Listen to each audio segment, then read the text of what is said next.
I'd like to call the Dumfries Town Council meeting Tuesday, September 20th, 2022 to order.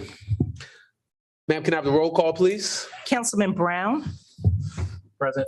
Councilman Fields. He's here. Councilwoman Miles. Present. Councilwoman Neville. Councilman Pete.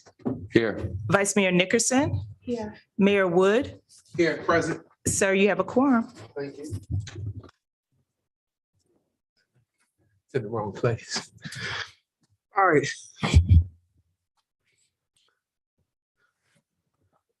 We have a quorum. Next on our agenda, we'll have a moment of prayer by the newest pastor of Dumfries United Methodist Church, Dr. Crystal Woodard. Please give her a warm welcome as she gives us a nice prayer. Good evening. Thank you all so much for the warm welcome and the opportunity to provide this invocation or prayer for this meeting. Please bow your heads with me.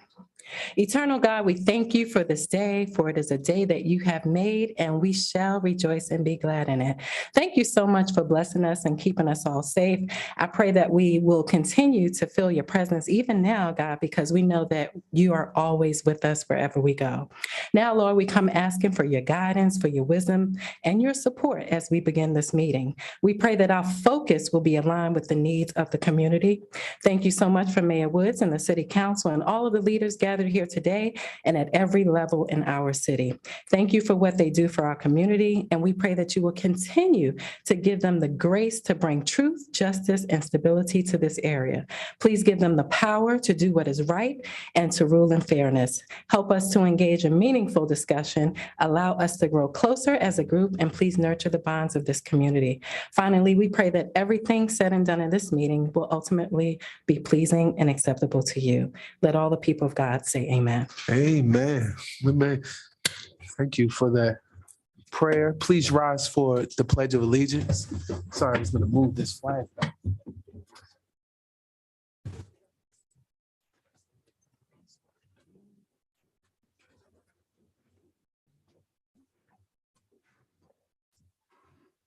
Just putting it back.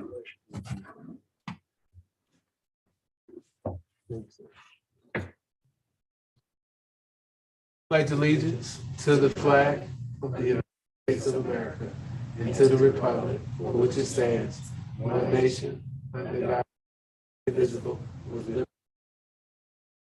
liberty. Please be seated. All right, next on our agenda is the adoption of the agenda. Approved. May I like to make a motion to amend the agenda, please? Okay. I would like to move section 4 down below the action item. So it will Okay. become section 9. And we would move the adjournment down to 10.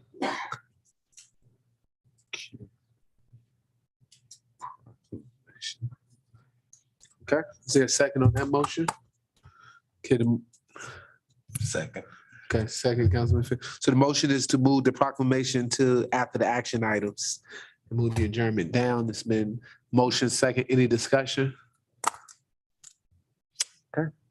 Seeing no discussion, I'll call for the question. Councilman Pete? Yes. Councilman Brown? Aye. Councilwoman Miles? Aye. Councilman Fields? Yes. Vice Mayor? Yes. That's a yes for me. That motion carries 6-0. Okay, next on our agenda is the approval of our council meeting from September the 6th. Our minutes. Motion. It's been moved by Councilman Pete, Second. second by Councilman Brown. Any discussion? All right, seeing none, we can call for that question. Councilman Fields. Councilwoman Miles. Aye. Councilman Brown. Aye. Councilman Pete. Yes. Vice Mayor. Yes. And that's a yes for me. That motion carries 6-0.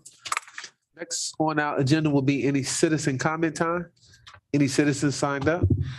No, Mayor, not tonight. Right. Well, next we'll have our town manager report. Mr. Manager, the floor is yours. Thank you, Mayor. My report is before you, and I just wanted to highlight a few items within our administration portfolio for our performance measures. We had a goal of receiving the GFOA's Distinguished Budget Presentation Award, and the town was successful yet again for now the fourth time in a row for our most recent budget. And I also wanted to point out that it has been our strategic goal to establish a set of financial policies. And tonight we have these policies that were spoken of before you for your consideration this evening. At this time, those were the highlights that I wanted to share, and I'm available for any questions the council may have. Okay, Councilman Fields. Mr. Town Manager, Yes, sir. please forgive me for not having this conversation with you earlier. We have many conversations, but I know that you're more than happy to answer this question. I'm leading you up there, right? So we've gotten this award 4 years in a row, Yes. correct? Yes. Could you pleasure the audience and our citizens? We already know, but tell us what the award is looking for and what we provide in order to keep getting this award. Well, certainly. So the GFOA is the Government Financial Officers Association. And in terms of municipal finance, it is the premier organization regarding municipal finance. And so they give a series of awards related to financial reporting, budgeting, and even highlighting specific financial staff members. So to receive the Distinguished Budget Presentation Award, which the town has now received 4 times, it means that your budget meets their highest and most stringent guidelines for the presentation of your budget. It involves producing a budget that is also a policy document as well as a financial document. So all of the information related to fund balance, long-range financial planning, and the explanation of trends, expenditures, and revenues, providing context with a message from the managers and the chief elected officials. And also the application process for the award involves meeting those standards that they have put out with a peer review that requires multiple people to establish that you have met those criteria. So it is a process that is one for the town that has evolved. We continue to get better and higher scores each year, as well as receiving the award. So that's a little bit about what goes into it. But we also describe what the award criteria are within our budget document. So I would encourage the public to also take a look at our award-winning budget document, and it also explains a little bit about the criteria contained in there. Awesome. And as we being the council and the mayor and yourself, as we go around to different venues and different towns and cities, they mimic us. They want to get those type of things that we achieve here in this town also. So thank you, Town Manager. Thank you. Council, any other questions? Town Manager, I just wanted to share. I know we've had a great summer break. This is really our first time to get to talk to them. Can you share with them any significant education or training that you or your staff have been able to accomplish over this summer that would be of great importance?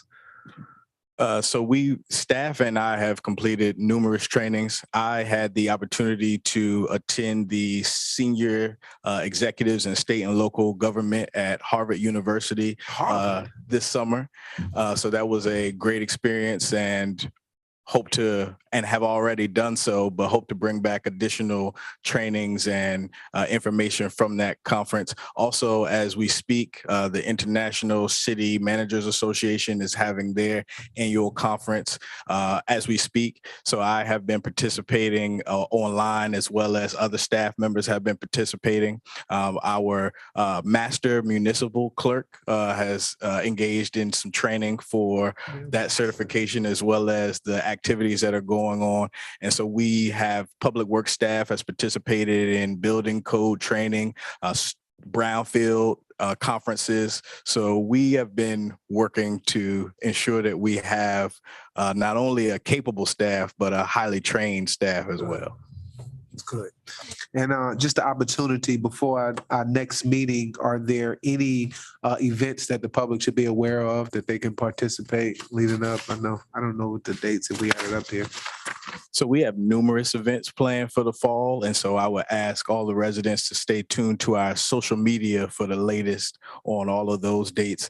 I will note that our farmers market season is still active. So every Saturday we are still holding our farmers market. And so we look for everyone to come out and have the opportunity to get some fresh produce and baked goods and other items as well. And we will have information, including flyers for all of our fall activities and events on the town website, as well as on our social media platforms. And hopefully by now, everybody has received their copy of the town charter in the mail as well. They were mailed out. And I know it was great to see a lot of the events listed on there. So I encourage people to look at the town charter that was come out. It was a very well written. So that's good. Okay. Councilman Pete and then Councilman Brown. Thank you, Mayor. Just two things this evening. I'll say the rest for council comments on our next meeting. Town manager, two things. As we're entering our more so exercising months to where we increase our walking, our biking, and our jogging in the town, I see that the grass is being cut now around the town. I see that. I don't know if that was scheduled or not, but I do see that it's being properly maintained. Can we also include that we get the sidewalk between the cracks and crevices throughout the sidewalk? There's a lot of growth that's can we get some weed kill on that scheduled so we can get that knocked down so it looks nice? And then also, if we can, there's a tree or bush or something growing out of one of our sewers, if we can get someone to take a look at that. But I'll get with you on that so we can set that up. Yes. Also, the Recreational Center or the Town Community Center. Have we reached back out to the county, or where do we stand with that as of now? Yes, staff is still working with the county, and as soon as a date is available, we will advertise that, but we're still working with the county to get our inaugural date for that. Okay. All right. Thank you. Town manager, this is a quick one for you. I'm looking at the numbers here. So your targets, see that you're exceeding your targets here for customer service transaction time and for the zoning application review time. So context for me, and this, you can send this to me via email, but context for me is how many are you actually processing within this period for that 6-minute time? And also, since you are succeeding your targets, what is the way forward in moving those targets to a more challenging goal? Certainly. So yes, I can send you the raw data on the number of transactions for each of these performance metrics. And that is on our open data portal for residents that might be interested in that as well.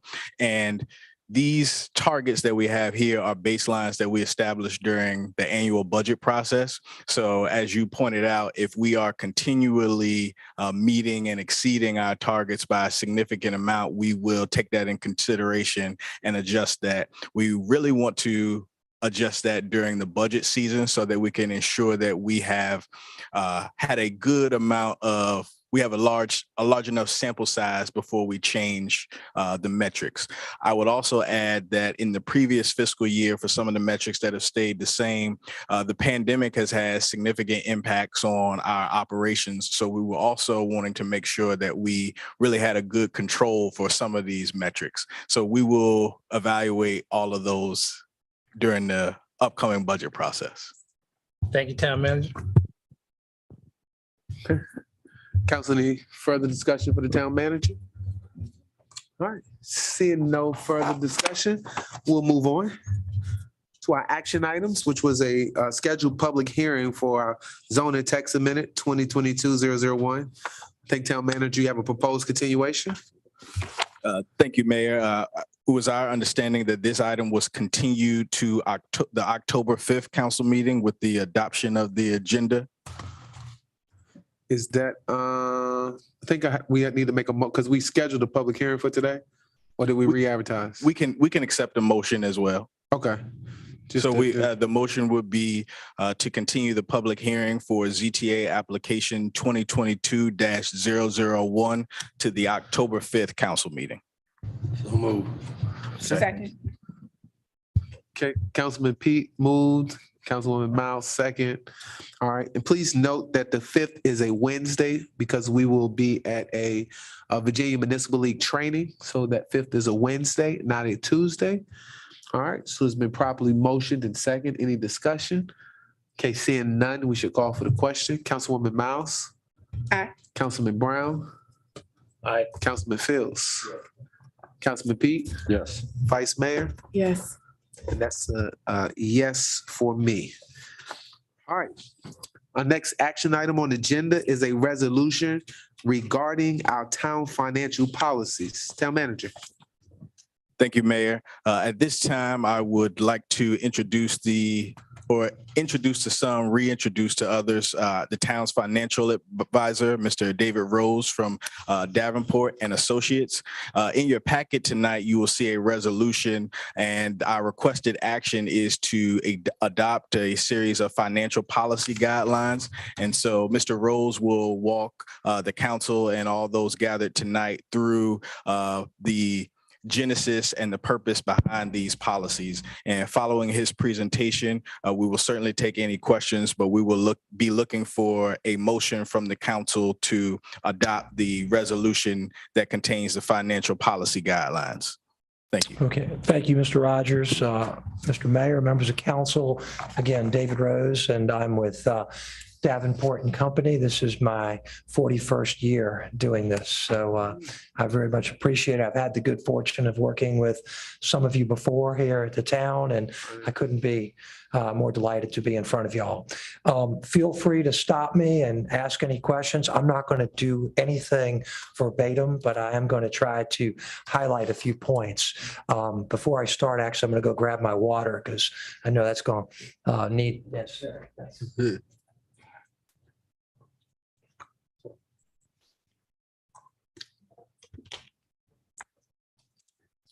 So just a little introduction here. As Mr. Rogers indicated, we have been fortunate to serve as your financial advisor. And as part of all that, no surprise that you have received that budget award from GFOA. That is a big deal. That is a big deal. And what it basically says is that you're doing things at the highest level financially. To that end, these policies will help memorialize a lot of the things that you're already doing. I will tell you that if you were not following along in best practices, I'd be the first one to tell you that as financial advisor. But you are, and as a result of that, I think it's going to be fair to say that meeting and continuing to meet these financial policies really should not be very difficult if you continue to do the things that you've already done and the approach that you've already taken. So with that being said, this is really meant to memorialize best practices, and that will also be visited and viewed by the GFOA folks and others.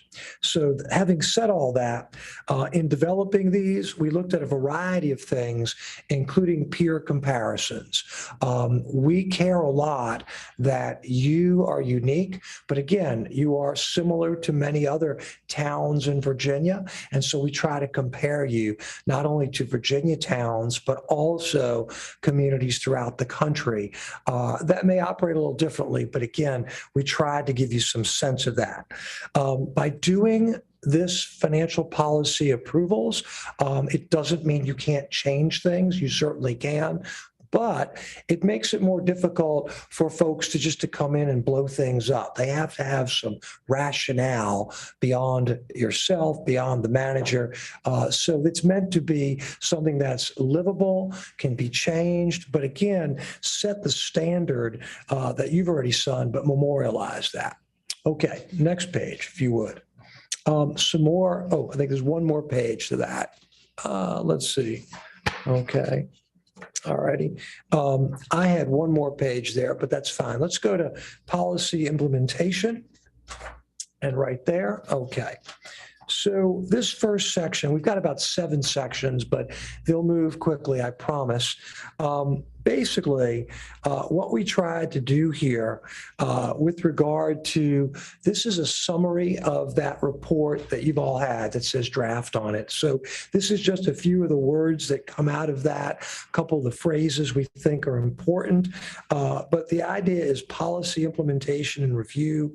What we're trying to do is to make sure that annually you take a look at your financial policies.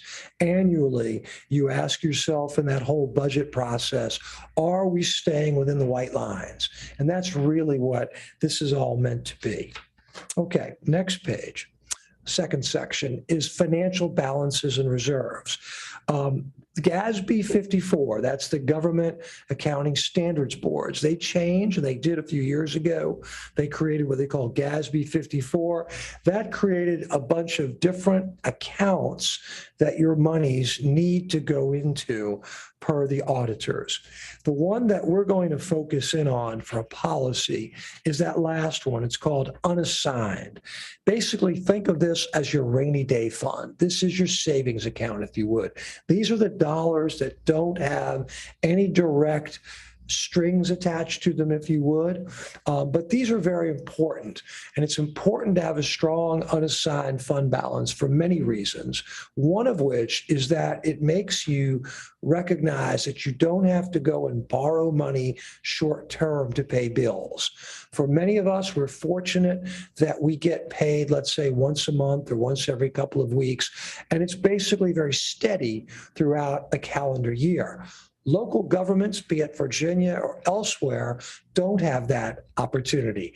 Taxes don't come in regularly once a month. They come in once or twice a year. So it's very uneven, yet bills have to be paid every month as far as expenses. So with that, an unassigned fund balance is helpful to have. In effect, it's like your account to take care of operations. That's one thing it does. The second thing it does is in the event of some sort of terrible tragedy, such as when I was a child, Hurricane Camille. If you remember, you're all too young for that. But in 1969, Hurricane Camille came to my grandparents in Gulfport, Mississippi, and it moved all the way up to where we live in Virginia. Well, that wiped things out, wiped out the governments for a while. If you have money, you have the ability to withstand dollars until FEMA comes. It's things like that, that an unassigned fund balance is critical. Another reason it's important, and this is actually speaking directly to y'all, when we did the refinancing for you about 1.5 years ago, we had a good fund balance, and as a result, banks were willing to lend to us on a very favorable basis. And as a result of that, we saved a lot of money here in the town with regard to our outstanding debt. We didn't extend any of the debt. We just brought the interest rates down. If we did not have a good fund balance, wouldn't be able to do that, or at least it'd be compromised considerably. So again, I just want to make sure I really hit on the fact that reserves are important. So if you go to the next page, we're going to make a recommendation in here that we will always have unassigned fund balance at either $3.5 million or 50% of general fund revenues. Well, the good news is that at the end of fiscal year 21, that target, you were at $3.8 million. And again, the reason I say end of 21, because 22 fiscal year is, again, it's closed, but the audit's not due for several months. So we'll update this once we have those audited figures in a few months. But the point is, we are basically above that 3.5 million, and we're above that 50%. Well, the good news there is that we're also recommending that you have on top of that a budget stabilization fund equal to 15% of general fund revenues. And that basically is going to be a little bit north of $1 million. Our recommendation is we take the extra $300,000 and start, if you would, to seed that budget stabilization fund. So by doing that, we already put ourselves in a good mode and continue to tell the world that we have our cash flows in good shape and that we're going to be prudent about the money that we have.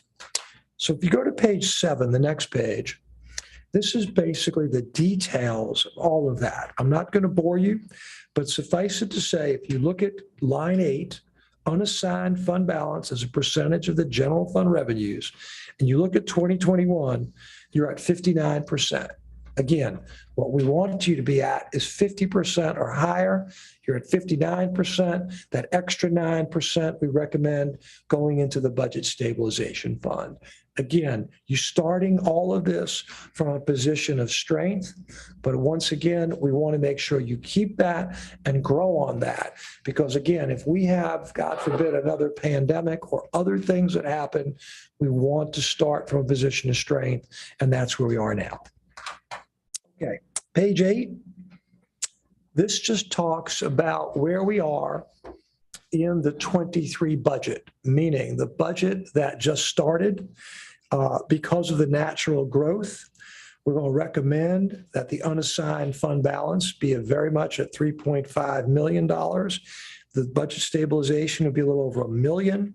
And as you can see there, we are there at that 50%. And we have, again, that budget stabilization. We're on our way, if you would, to being where we want to be. We're recommending trying to get there over 3 years. And part of that is set up so that when we get those additional revenues that are expected in 24 and beyond from the economic development that you've got coming and happening, that's when those dollars could fall into that fund. You ultimately will decide yes or no in future councils, but hopefully future councils will see what this council has done if you approve it and say, you know what? Those folks were pretty smart. They were thinking ahead to make sure that we really have reserves. Page 9 is nothing more than just showing you graphically on the left-hand side that you're there where you need to be in the dark green. The light green is with that budget reserve. So again, we want to make sure we continue to get a little higher over the next several years. Okay, page 10 is the next section, revenues. I think the important takeaway here, and something that you already do, but not everybody does this, is to make sure that your revenues are such that you really differentiate between annual revenues that are recurring and one-time revenues, especially as it relates to your budget and your capital and all of the things that are important. So what do I mean by that? What I mean by that is when you look at the revenues as all of those revenues, that's 7 million or so, you can see the various places they come from. The overwhelming majority of all that is continually monies that come every year. And that's really important that you understand where those revenues are coming from. So if we happen to get one particular year where revenues are either thin or they're in excess, that's important to recognize because the next section we talk about is expenditures. So revenues are one side of the equation. Then the section 4 here, next page, is the expenditure side. And what we say is that it's critical for your budget, and you've been doing this, is to make sure that your budget is balanced with recurring revenues to meet recurring expenditures. That's important, again, for the citizens to understand that to have a sustainable budget for successive years, you want to make sure that whatever this pie is, the other pie is equal, if not greater than that. And that's been the way you have been. That's important. We look at one-time revenues, hopefully for one-time purposes like capital, like certain things like improving some things around town, or maybe they're a down payment towards certain economic development. But again, what you don't want to do, and you're not doing it, which is important, is to take, for example, a one-time revenue source and have it go towards recurring expenditures of every year. Because then, if that's the case, what will happen is that unassigned fund balance that you've got that's very steady, that'll start going down, because that's the only source to take is that fund balance, that rainy day fund. And as I said earlier, when you look at the numbers, you've all seen this ahead of time, you're doing the right things. We want to memorialize it. That's really what this is all about, is memorializing good practice. So page 5, or section 5, page 12, talks about budgets. And as we say, the annual budget shall be balanced within all available operating revenues, including the fund balance, and adopted by a town council. And then we also talk in the second bullet about making sure that those annual payments do not exceed, again, the budgeted revenues. Once again, we're trying to make sure. You would be surprised how many towns, counties, cities get in trouble because they don't have these policies and they don't ask themselves these things. One of the recommendations that we've got that's a part of all this is that the manager and his staff will annually, come the budget time, make sure that they tell you with all the things that the budget is proposing, are you or are you not in compliance with all your financial policies? If he can say you're in compliance, that means that you're not relying on one-time revenues to fill the budget. And if you are, he's also going to make a big deal of it and talk about why there's this aberration, why something is happening that is out of the norm for the town of Dumfries. So that's important. So again, just want to underscore that and let you see that. Okay, next section, we call it the Capital Improvement Program. Again, we're recommending that you create what we call a 5-year CIP, Capital Improvement Program. And that is basically for any line item, in your case, of $25,000 or greater, or has a useful life of 5 years or longer. So that would be part of and rolled into an annual capital improvement program. It would also include identification of what it is that you're going to fund, how you're going to fund that. So once again, it stays within the overall rolled up into the bigger budget. You've got a program, there's things you're going to do, but it again is part and parcel of the overall annual budget, how to address your capital improvement program. Next section, section 7, is debt. The good news for you, and I'm going to talk about this in a little bit, is you're in solid shape, but we also know that you're going to have needs invariably that will require debt. And we look at debt, if you have good policies, not as a crutch, but as an instrument of opportunity. Because again, it's only fair to citizens that they pay for something over time that they're using it. And so as a result of that, I liken it to anyone that's fortunate to own a home. It's very doubtful that most people are able to save enough money and then just pay for a house cash. Usually they take out a mortgage. Why? Because again, the idea is that as they are living in that home, they're paying for that home. And that's the same concept here, is that we've got debt policies that, again, make sure you don't go out of whack, but at the same time, allow you to use debt responsibly. So we talk about a variety of things in here in terms of debt. One of the things we recommend not to do is what we call tax anticipation notes. That's a fancy way of saying payday loans. We don't recommend that we go out and borrow money to pay for bills. That's not what we're recommending. We talk about borrowing money for long-term assets, for long-term benefits to the town under any number of needs. So again, that's how we think about all of this. And then on the next couple of pages, 15 and 16, we actually make some recommendations. And one of those is what we call the debt to assessed value, meaning just a sheer millions of dollars of debt at any given time compared to the taxable assessed value, the real estate, if you would, of the town. And we don't like it to go past about 3%, up to 4% possibly, because you could see there, Virginia cities and towns tend to be about 3.5%. That's their average. You're less than half of that, which is solid, very solid. So again, our thinking is to have you be in a range. We're not suggesting and going out and borrowing money because you can do that. No, you borrow money if you need to, but if you do, this could be some of the white lines within the realm of overall assessed values. The good news, we see assessed values going up as the town's value gets greater. So these numbers will move, which is why I should have said up front, maybe I did, is that we recommend that we present with staff their overall policies each year, talk about any changes to the policies, and also talk about whether or not you're in compliance with those policies so that you as a council and the citizens know, are we doing the right thing?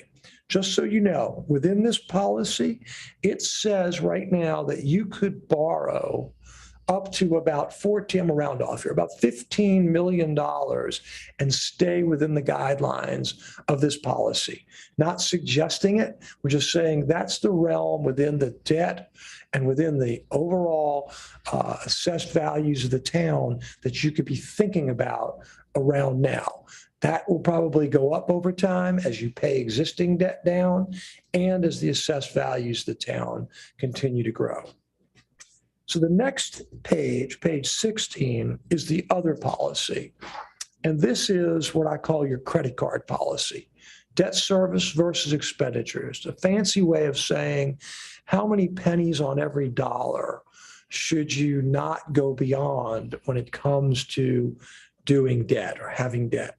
And we'd like to see that stay basically no more than 15 to 20% of the town's overall budget.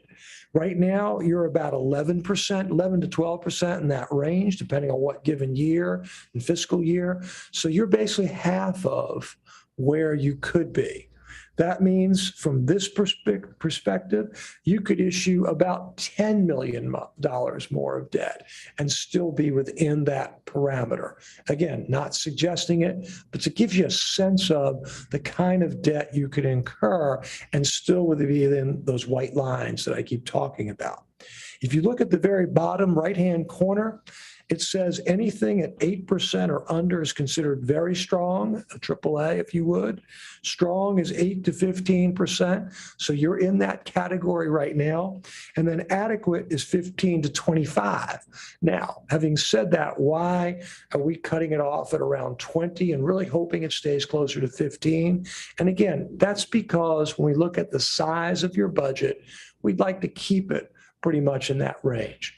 I think, and I'm just going to speculate here, when the rating agencies look at 25%, that's because when they look at the average person's overall portfolio, they say your mortgage really shouldn't be more than about 25% of your income.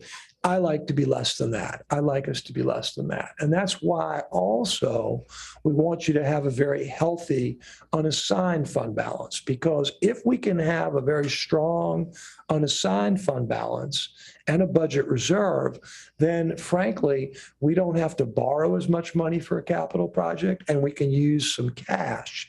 We call that equity into a project or projects. And that's where we think you're well positioned, particularly over the next couple of years, as some of the strong revenues are expected. We want to see you put some more dollars away so that you don't have to borrow as much money for some capital projects. Page Page 17, debt just lists the kind of project debts that we could incur. There's a myriad of them. I won't waste your time, and they're in there, and more discussion in the actual debt draft of the financial policies. So again, next couple of pages on that. We even have a guideline that says refinancing. We'd like to recommend that we have a certain minimum to do refinancing. That way, you're not just churning your debt and getting some bankers wealthy. We're basically saying there's a reason for this. There's a guideline, and it's a 3% target. That's an industry standard that we like to see. Just so you know, when we did your refinancing, we were about 5 times above that industry standard. We were really well above that when we did that refinancing. It was well done. So last section here, last couple sections, page 8 of section 8, financial reporting. Again, what you're already doing, make sure that you follow the GASB rules, regulations. You're already doing that. Again, there doesn't need to be anything more said than what the manager said about 4 years in a row. That's all the proof you need. Your outsiders telling you that. They're not your friends. They're people that look in cold-hearted and say, you're either doing it, you're not doing it, and you're doing it. And that's the way it works. Very simple. And then the last section, I know I've been a while here, economic development.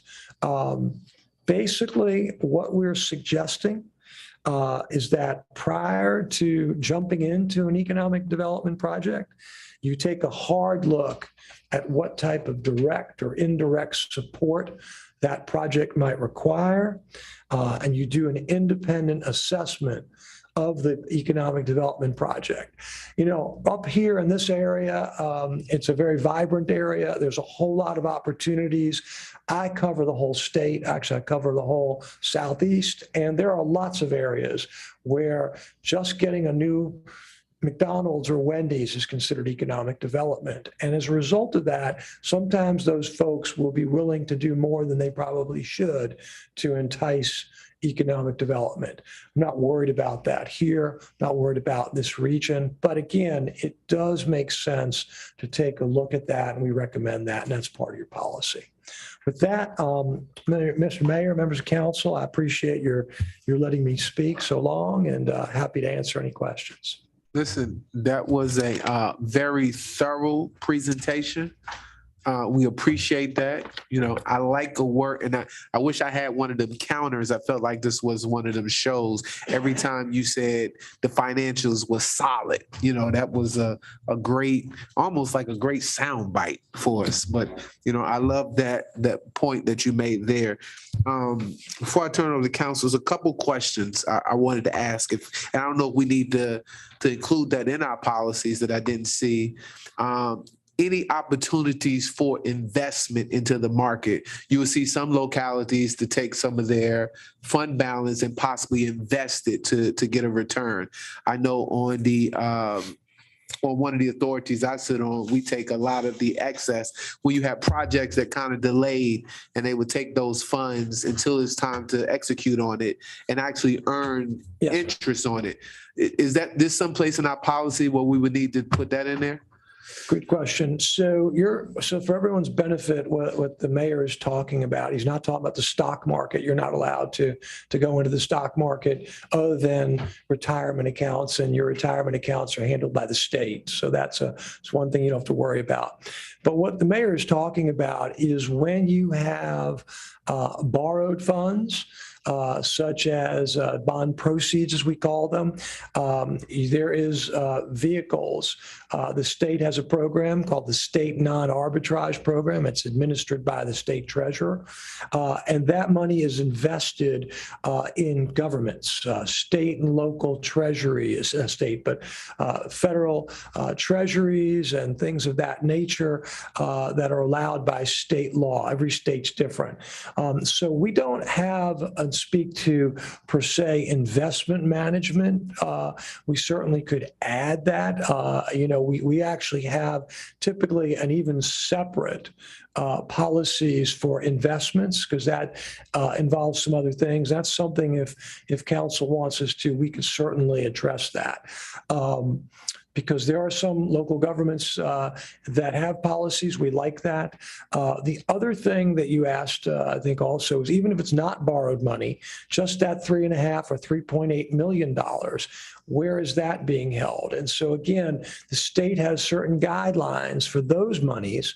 Those go into a separate pot. Those are typically invested either in what we call the LGIP, the local government investment pool. That's a pool also administered effectively by the state treasurer and managed, as well as you can always choose to have those monies handled by local banks or some combination. Those typically go into, again, a separate deliverable, if you would, investment program. We certainly could talk to the manager about if there's a desire for that. And I think with interest rates rising, that does make sense, Mayor. Just a year ago or so, don't hold me to the exact time, you were earning less than literally at 0.1% in 3-month obligations. Today, those 3-month obligations are at 3.5%, as the Federal Reserve is moving those rates up quickly and is talking about another 0.75% to 1% increase. So all that is meant to try to get those short-term rates in the 4 to 5% area, which again would be a benefit to you if done right. I must ask, and I don't know the answer here, your investments, are they handled by is there a separate treasurer function or Mr. Rogers, is that done There's by separation. by you? So that's one opportunity that we could always follow up if you'd like us to. Yeah, I think that'd be great. The second follow-up question to that, with regards to investments, is looking at the type of debt that we talked about, economic development, and we have, in this building, we have 2 types of bonds. We have a nonprofit bond and a for-profit bond. Do we address, when we take out that type of debt, what type of cash flow or return on investment we're looking for in the policy? As we know, this building is cash flow positive. We don't get that granular. Okay. No, we do not, purposely, because again, it really falls under that whole concept of economic development. So the idea that you ended up doing some debt and doing it strategically here, which was a good move, that would really fall under the global area of economic development. What is being thought about? What would the investment be? And as a result of that, that would be flushed out that way. So we cover it, but not as granular as specific details. Got it. Council, any questions? Councilman Fields? Yes, sir. Thank you for your great presentation. And as you stated, we've been doing business with Davenport and Company for many years. Can you hear me? Yeah. It's like I asked the town manager, is explain the process of us getting awards. Explain to us in the public, please, who Davenport and Company is and some of your history. I appreciate that. Someone from the outside looking in won't say, oh, it's just them or it's just this type of company. No, we want to know how you stand in the Southeast, as you say, you cover the Southeast region and across the United States. Well, I appreciate that. So Davenport is just celebrated its 155th year of being in business. We're out of Richmond, where I'm from. We are about 450 people full-time strong. We have roughly, don't hold me to the exact number, about 25 offices. The closest to you here would be Fredericksburg. But I'm out of Richmond, and I manage the practice that works with local governments. And so we have a little over 500 local governments, of which Dumfries would be one of them. We work with any number of your other entities. So for example, the Upper Occoquan Sewage Authority, which is Prince William County, is a part of that. We're their financial advisor and have been for over 30 years. We are the largest advisor to local governments, city, county, towns, and authorities in Virginia. And by a number of statistics, also in the Mid-Atlantic from Maryland down to Georgia. That's our territory. as Keith knows, came out of school and went to work for a Secretary of the Treasury, late William Simon. He was in the world of municipal finance. That's what I learned. And we learned crisis management back then when things were difficult in the 1980s, especially the early 80s. That said, ultimately moved back to Richmond and all that many years ago, raised a family and here and son who was a Marine down the street at Quantico and OCS years ago. So he's retired now. But the upshot is we represent local governments, and there's times when I get up in front of local governments, I'm sweating because frankly, they're not doing the right things. And got to tell folks like you got to clean up your act or bad things could occur. And that's happened. But for you, in my situation, this is an easy meeting because you're doing the right things and have been. And again, we saw that when we did the refunding because you had multiple responses to provide you money to do that refunding. And that again, for the citizens' benefit, it was a refunding just to save money, not to extend debt, not to push debt out. That's not what we did. So our firm, like I said, is I think we are in 15 states, but not because we try to be in 15 states. We really want to be in this area that everything is pretty much a car drive away, Mr. Fields. So that's hopefully that's a little bit of help and appreciate it. Yeah, thank you for that. And I think that's needed. I think the explanation and a little bit of history is needed and was needed. I greatly appreciate it. Thank you. Thank you. Councilwoman Miles. Thank you, Mayor. And thank you so much for this presentation. It's very informative. The policy itself is very well written. And as far as I'm concerned, it's just another step in the right direction for us as a governing body. So at this time, I would like to make a motion to approve the resolution approving the financial policy, Mayor. And Mr. Mayor, I'll second it. It's been motion by Councilwoman Miles, second by Councilman Fields. Any discussion? I just want to add some remarks on this because over the past 3 years, I just want the town to know and the citizens know we have been focused on these sound financial policies and cleaning this up. As you know, we do get audits each and every year as required by law and taking the recommendations of the auditors and put them in place. Over the last 3 years, we've seen positive cash flow come in on this property by fully occupying all the spaces and the leases in there. We've increased our revenues that's coming in by 55%. I think we are leading the region as far as that, and we just came through a pandemic.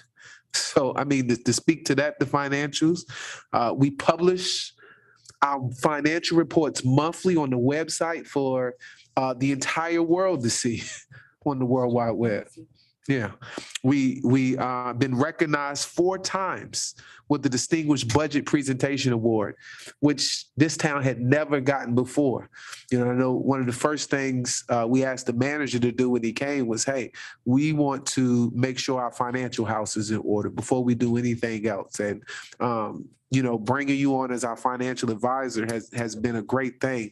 I think, as you said, the first thing you came along and did was you refinanced some bonds that, I had been on this council since 2012. We had just literally talked about it and nobody came, and you had all of these banks lined up to refinance. I think saving us over $600,000 in interest on these bonds. And so I think that $600,000 savings, it speaks again to how we have our financial house in order. We also, this year alone, we've eliminated the vehicle tax, right? So we've also taken our savings and passed it along to our citizens. We turned around and then gave them, and we approved the tax abatement, which I think is historic in this area. While everybody else is looking for other ways to tax people, we gave them tax relief on their real estate taxes, allowing them not to pay nothing on their second half. And I think that was a parallel. And so the financial policy guidelines that are before us tonight, I think are yet another step in the right direction to promote our financial stability. I think you used the word that we're solid. You didn't have to smack us on our hand, but we are doing the right thing. And you've seen many government and municipalities over the last 41 years. So we'll take you up that we are adopting financial policies that are among the best practices. And so I think this resolution that's before us add yet another quiver in our cap, another pillar to a solid foundation. These policies, as Councilwoman Miles has stated it, they provide clear and I think consistent guidelines that are transparent to our public. They're transparent to our town staff. They're transparent to the town council sitting up here as we continue to grow. And I think that we know that this budget is only gonna probably triple with our game-changing economic development that's happening in this region. And I think we're outpacing all our Northern Virginia region and partners with the growth that's in this 1.6 mile radius. So I want to say thank you, Mr. Rose, and to the entire team at Davenport for giving us this great financial advice over the last 3 or 4 years to get us to this point where we're in a position, I think, a historic position in the history of this town. We've never been in a position to get a bond rating, and I think that's exciting. You know, to be able to say that we have the potential to be a town that's AAA bond rating with this council here, I think that's something of historic measure. So I want to extend our thanks and our appreciation for the hard work you've done to Mr. Rogers and his staff and our whole financial team. I want to thank y'all for your hard work. And at this time, if there's no other question, if there's no other comments on this, I'm gonna go ahead and call for the question. Councilman Pete. Yes. Councilman Brown? Aye. Councilwoman Miles? Aye. Councilman Fields? Yes. Vice Mayor? Yes. That's a yes for me. Thank you. Appreciate it. Thank you, Mr. All Rogers. right, y'all be well. Thank you, Mr. Rose. All right, which brings us to our last topic on the agenda, which is a resolution, proclamation recognizing National Hispanic Heritage Month. We asked Delegate Guzman to come up to the podium as I read this as well. You can find Dre. A proclamation recognizing Hispanic Heritage Month. It's where September 15th, 2022 through October 15th, 2022, the United States celebrates Hispanic Heritage Month. And whereas the town of Dumfries recognizes immersed contributions of Latinos and celebrates Hispanic heritage and culture. And whereas the Bureau of Census estimates that Hispanic population living in the United States are over 61 million, representing nearly 18% of the total population.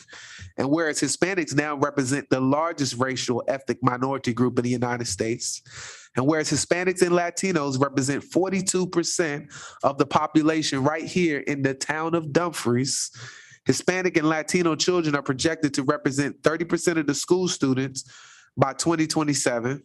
And Hispanic students represent the largest racial or ethnic minority group on college campuses in the United States. Whereas the number of eligible Hispanic and Latino voters is expected to rise to 40 million over the next 10 years, accounting for 40% of the growth in eligible electorate in the United States by 2032. And whereas Hispanic-owned businesses represent the fastest growing segment of small business in the United States, growing at more 15 times the national rate. And whereas Hispanic and Latino workers represent approximately 20% of the total civilian labor force of the United States. Whereas Hispanic Americans serve in all branches of the armed forces and have fought bravely in every war in the history of the United States. Now, therefore, be it proclaimed by the Town Council of Dumfries, Virginia, that the town of Dumfries proclaims September 15, 2022 through October 15, 2022 as Hispanic Heritage Month. By order of the council, signed Mayor D.R. Wood.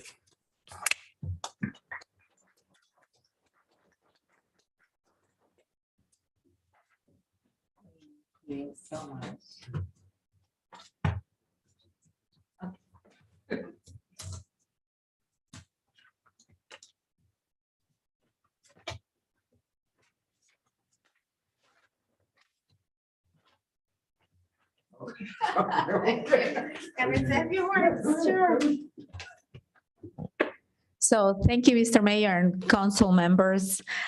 This is a privilege for me to be here today.